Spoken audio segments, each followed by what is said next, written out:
Thatcherism. So, Thatcher has been known for ending the post-war consensus. So what was so special about the Thatcher government? According to Kavanagh, Thatcher was the first so-called mobilizing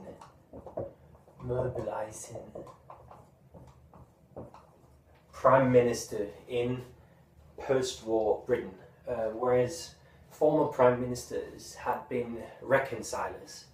So by mobilizing, he means that you challenge the current assumptions. For instance, Thatcher challenged the assumption that you needed to have full employment if you wanted re-election, which clearly wasn't the case under the Thatcher government.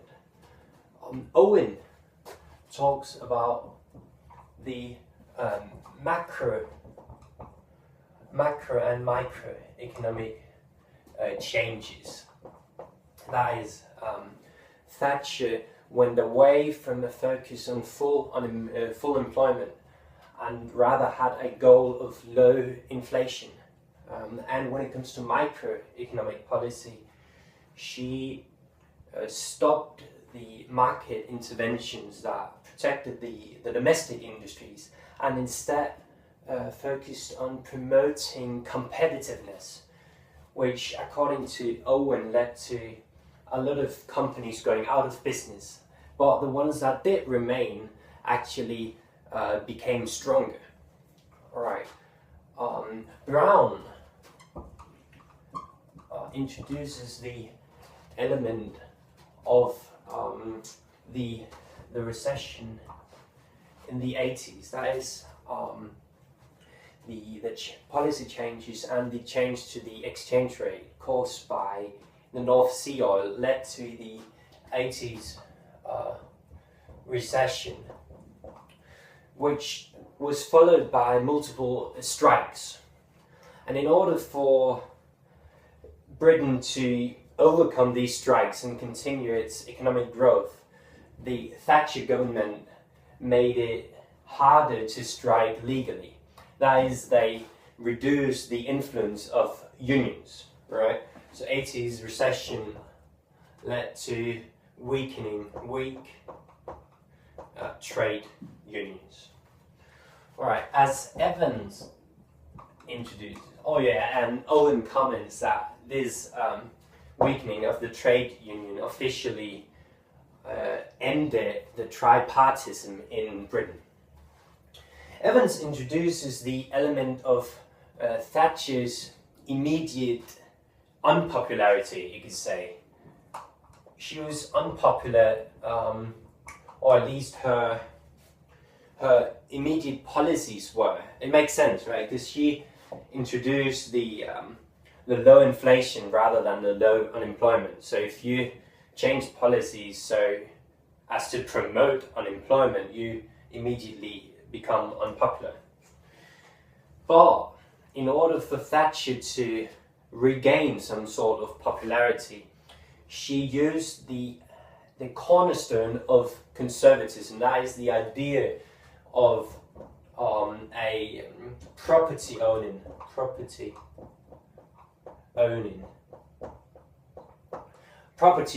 democracy.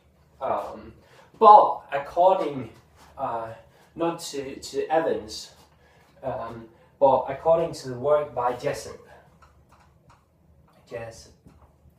Thatcher didn't actually really believe in this property owning democracy. She would rather have an entrepreneurial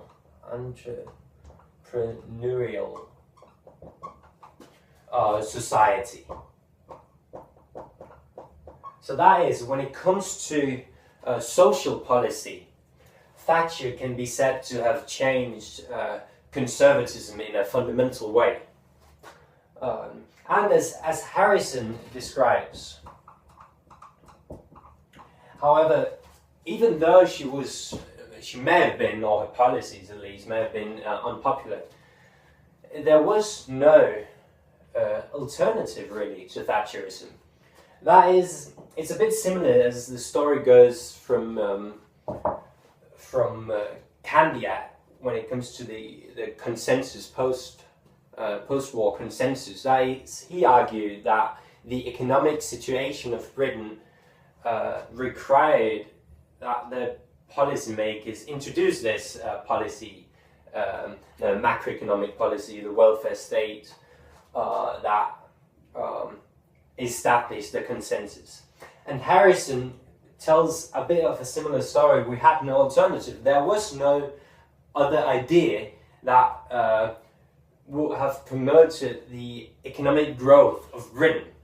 Thatcherism was the idea. We went away from the fiscal policy, the Keynesianism, and instead focused on monetary policy. So we could say no alternative. But as Harrison argues, during the period of Thatcherism, you had these so-called original thinkers that introduced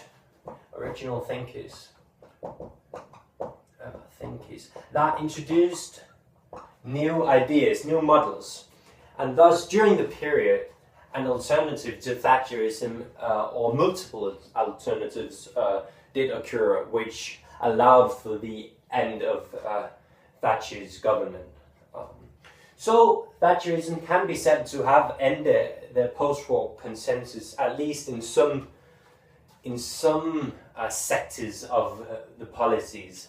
But when it comes to defense policies, as Knight argues, we actually had a consensus from World War II all the way throughout the Thatcher government. So the consensus within some fields probably ended, but especially within defense policies, it actually continued to exist.